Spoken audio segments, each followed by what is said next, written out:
আসসালামু আলাইকুম everyone, welcome back to my channel. কেমন আছেন সবাই? আলহামদুলিল্লাহ, আমরাও ভালো আছি। গ্রীষ্ম, শীত, বর্ষা সব কিছুতেই গাছের যত্ন আলাদা আলাদা করে নিতে হয়। সব সিজনগুলোতে গাছের যত্নের ধরনগুলো আলাদা। যেমন বর্ষাকালে গাছের খুব একটা যত্ন নিতে হয় না, বর্ষাকালেই সব থেকে গাছ প্রাণ ফিরে পায়, গাছের চেহারা পুরো চেঞ্জ হয়ে যায়। আর গরমকালে আর শীতকালে খুবই দুরবস্থা হয়ে যায় গাছের। গাছের যত্ন নেওয়াটা যে কতটা ইম্পর্টেন্ট, আমরা যারা এই গাছ পাগল লোক তারাই একমাত্র বুঝবো। আর বাকিরা সবাই আমাদেরকে পাগলই মনে করবে যে গরমে নিজেরা বাঁচতেছে না, আবার গাছের যত্ন। কিন্তু না, নিজেদের যেরকম গরমে হাঁসফাঁস লাগতেছে, গাছেরও একই অবস্থা। তাই গাছের অবস্থাগুলো দেখেন, একদম নিষ্প্রাণ হয়ে গেছে। তাছাড়া বেলকনি বাগানটাও গোছাতে হবে। সব কিছু মিলিয়ে গাছের যত্ন নেওয়াটা আমার জন্য একান্তই জরুরি হয়ে দাঁড়িয়েছে। ব্রোকেন হার্ট গাছটা অনেক যত্নের পরে এই যে এইটুকু হয়েছে, মানে হয়েছিল মাঝখানে অনেকটাই ভালো হয়েছিল গাছটা, কিন্তু আমি একটু মাতব্বরি করে উপর থেকে কেটে ফেলেছিলাম। তারপরের থেকে আর গাছটা বড় হচ্ছিল না, আর এই টবগুলো অনেক ছোট হয়ে গেছে গাছের তুলনায়।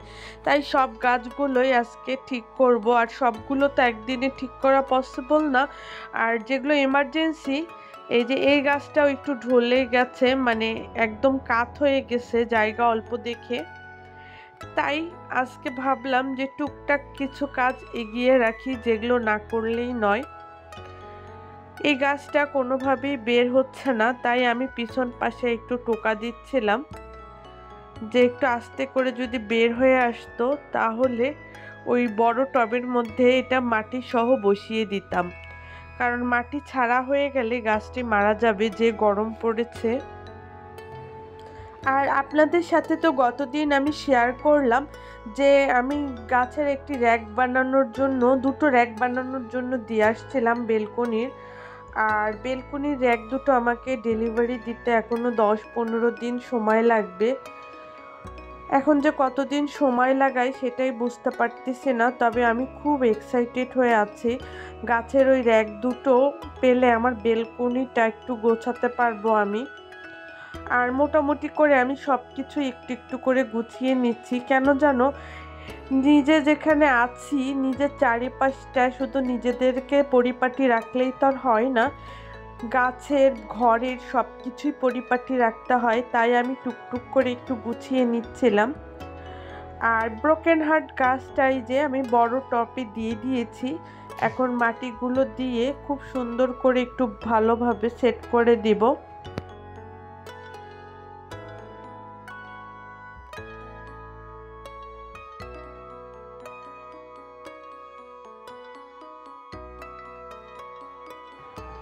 এই গাছটা আমার খুব পছন্দের একটা গাছ, তবে এই গাছটা মানি প্ল্যান্টের মতো খুব একটা বাড়ে না, খুব দেরি করে বাড়ে, মানে খুব ধীরে ধীরে বড় হয়। এই গাছটা মানি প্ল্যান্টের মতো দ্রুত বড় হয় না, তাই জন্যই একটু সময় লাগতেছে গাছটা বড় হতে। অনেক দিন পরে যে এতটুকু হয়েছে, তাই ভাবলাম যে একটু বড় টবে সেট করে দিলে মনে হয় একটু দ্রুত কাজ হবে।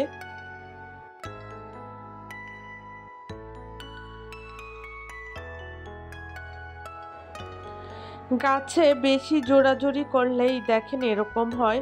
আমার এত শখের গাছটা ভেঙে গেছে।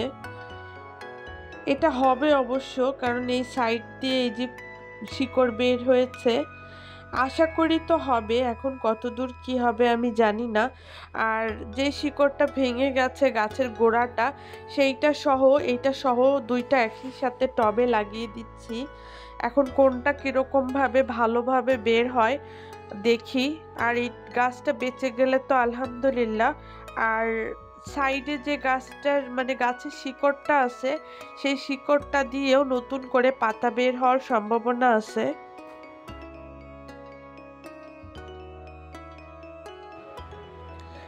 এই গাছটা আমি ফয়েজ লেক থেকে নিয়ে আসছিলাম, ফয়েজ লেক রিসোর্ট থেকে। আপনাদের মনে আছে কিনা আমি জানি না, এই গাছটা সাইডে আরও ছিল, কিন্তু সাইডের গাছগুলো শুকিয়ে গেছে, একটা গাছই বেঁচে আছে।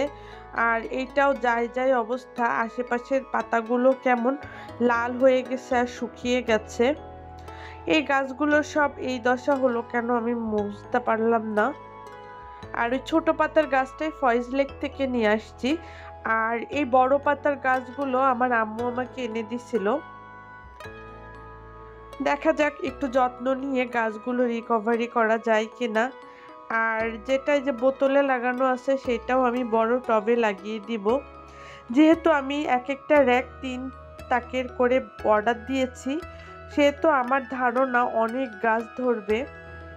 তাই জন্য আমি যেগুলো ছোট ছোট টবে লাগানো আছে সেগুলো বড় টবে লাগিয়ে সুন্দর করে সেট করে দিতেই চাই, যেন গাছগুলো খুব দ্রুত বড় হয় আর গাছগুলো ভালোভাবে সেট হয়ে থাকে। আর এগুলো আমি একটু বড় টবে লাগিয়ে দিলাম।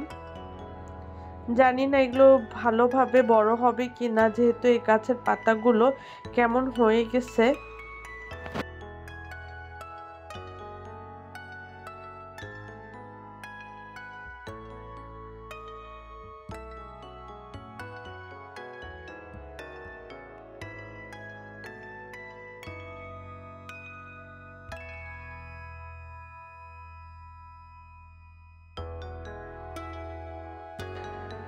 এই তীব্র গরমে দেখবেন গাছের আশেপাশে থাকতেই ভালো লাগে। গাছের পাশে যা হাওয়াটা হয় সেটা একদম শীতল হয়ে যায়, মন প্রাণ সবই শীতল হয়ে যায়।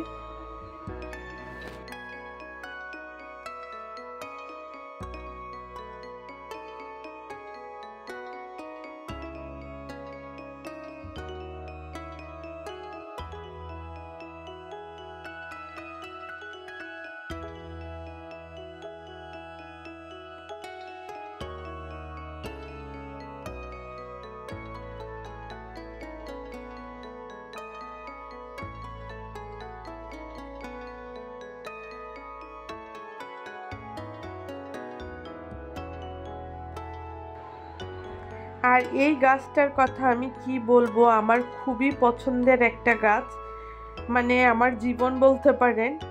এর আগের যে গাছটা ছিল সেই গাছটা প্রায় মারা গেছে, আর অল্প একটু ডাল আছে, আমি ওটা পানিতে রেখে দিয়েছি, জানি না বাঁচবে কি না।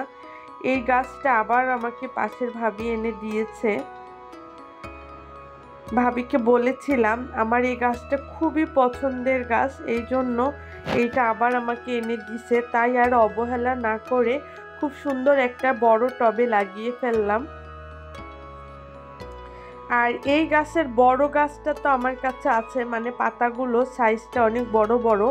আর এই ছোট পাতার গাছটা আমার কাছে ছিল না। আর ছোট পাতার গাছের একটা ডাল নিয়ে আসছিলাম, আমি নিয়ে এসে পানিতে রাখছিলাম জাস্ট শিকড় বের হওয়ার জন্য। আর এখন দেখলাম যে মোটামুটি ভালোই শিকড় বের হয়েছে, তাই টবে লাগিয়ে দিচ্ছি।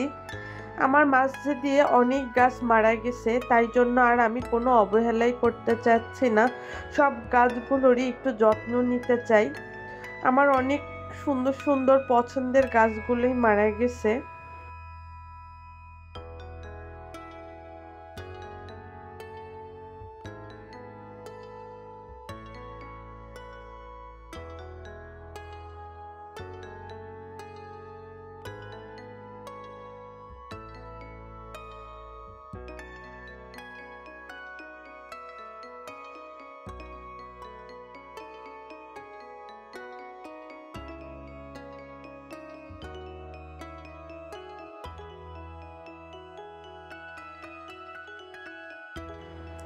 আপনারা কে কে আমার মতো গাছ পাগল আছেন আমাকে প্লিজ কমেন্ট করে জানাবেন।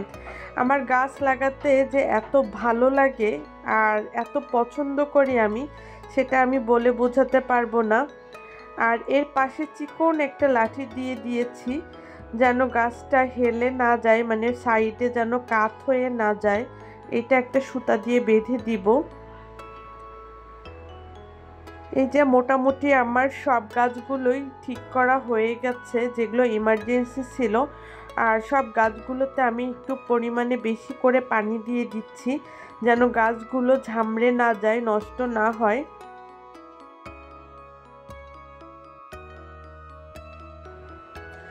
আমি আর এখানে স্প্রে এখন করব না, স্প্রেটা আমি পরে করব। পাতাগুলো ভালো করে আগে আমি মুছে নিব ভিজা কাপড় দিয়ে, মুছে তারপরে স্প্রে করে তারপরে বেলকনিতে রাখবো। এখন এই রুমের এই সাইডেই থাক, সমস্যা হবে না। আর গাছ ঘরে থাকলে গাছের জন্য ঘরটাও অনেক ঠান্ডা ঠান্ডা ফিল হয়।